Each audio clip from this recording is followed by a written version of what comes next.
Welcome back to the channel, everybody. Thank you so much for joining me and allowing me to continue to be your daily advocate. If you're new here or you're not subscribed for any reason, please do me a huge favor and hit the subscribe button.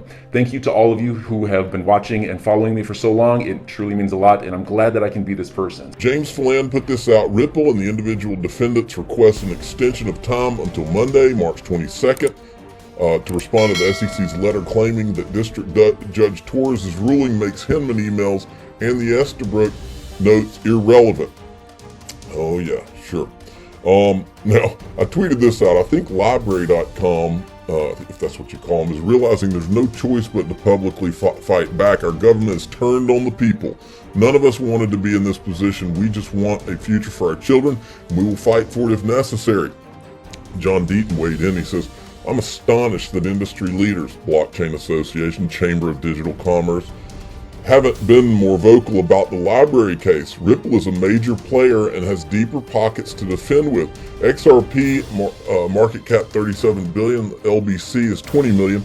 I'd say there's a market and a need for a decentralized, uncensored alternative to YouTube. It's sad. Okay, moving along. Jake Travinsky of the Blockchain Association, he said he spent a couple of days with the Blockchain Association family in Austin at SXSW.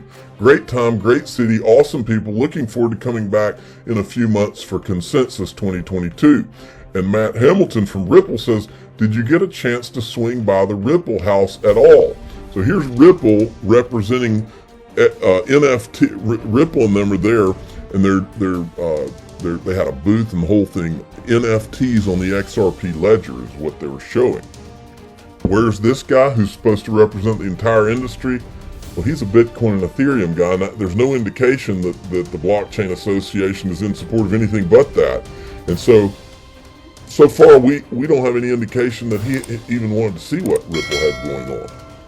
How can you be in a blockchain association? How do you represent the industry if you're anti one of the major players in the industry? I thought you represented the industry.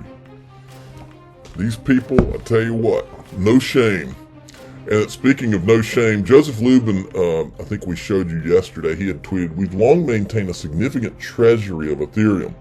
And John Deaton locked in on it. He says, without inside info, I would advise not bragging about maintaining a significant treasury of Ethereum and DeFi tokens when everyone knows those tokens get sold to help upgrade the network.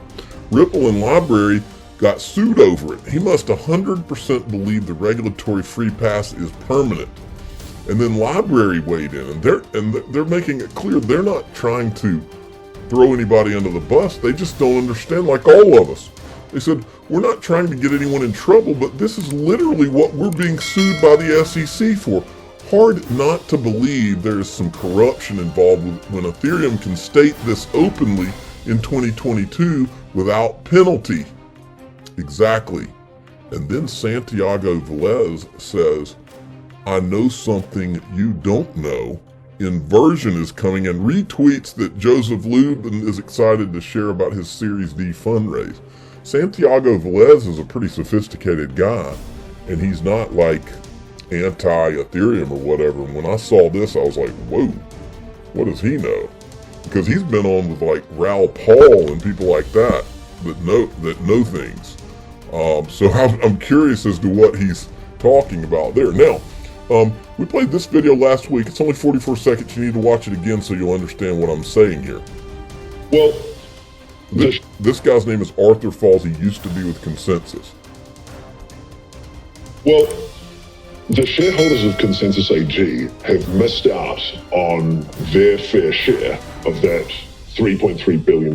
Recently, there's rumors that Consensus is raising, Consensus Software Incorporated is again raising at a $7 billion valuation. Now, if that transaction was illegal, then unfortunately all of those parties have invested in a company that does not own the intellectual property that it claims to. What we want to see, someone's been ripped off here. Either it's the people who have invested in Consensus Software Incorporated, or it's the original shareholders. And Joe Lubin needs to make these people whole. Now, here's my question, folks. Because yesterday, Joseph Lubin is bragging about how Consensus closed a $450 million financing round. And my question, I don't care if you're closing on a house. If you're closing on a house and you're getting a mortgage, that mortgage company looks into your finances left and right. How about if you're trying to close on $450 million? How do you close on $450 million without explaining to those guys or making them feel comfortable with what's going on here? What in the world is going on? That's what I'm trying to figure out. Now, I looked into, he also tweeted yesterday that this ParaFi Capital led the raise. So I went and looked at their website, and it turns out they've got a lot of leading asset managers. They've got a lot of people with them that come from JP Morgan. Also, Mike Novogratz Galaxy Digital is one of the investors in ParaFi. Found those things interesting. Now, folks, let me ask you a question. Is there a mutiny at the SEC? Is there a mutiny? You know, a mutiny refers to the old pirate days, I guess, or on ships, where they either lost faith in the ship captain or whatever. My question is, how could the people at the SEC have not lost faith in Gary Gensler? Because he just flat out speaks and says things that just aren't so.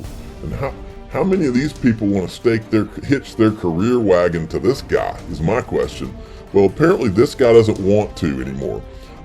This crypto law, John Deaton's law firm, says outgoing SEC advisory committee member fires off criticism to Gary Gensler on his handling of digital assets as he leaves his position. This is the same J.W. Verrett who said in May 2021 that the SEC should drop its litigation against Ripple over XRP and has forcefully criticized the agency's regulation by enforcement policy in crypto. Everything you're about to hear is on a call with Gary Gensler. Watch this. Back to the SEC's regulation of digital assets, I want to urge the SEC to consider the proposal I offered by way of a public rulemaking proposal for the SEC to open public comment with respect to digital asset regulation. Doesn't commit the SEC to doing anything, but my digital asset regulation Genesis block proposal would offer the commission the collective wisdom of crypto lawyers, digital asset lawyers who've been working diligently on these issues. We encounter that nuance in our IAC hearing on this. I encounter it in my securities law regulation course.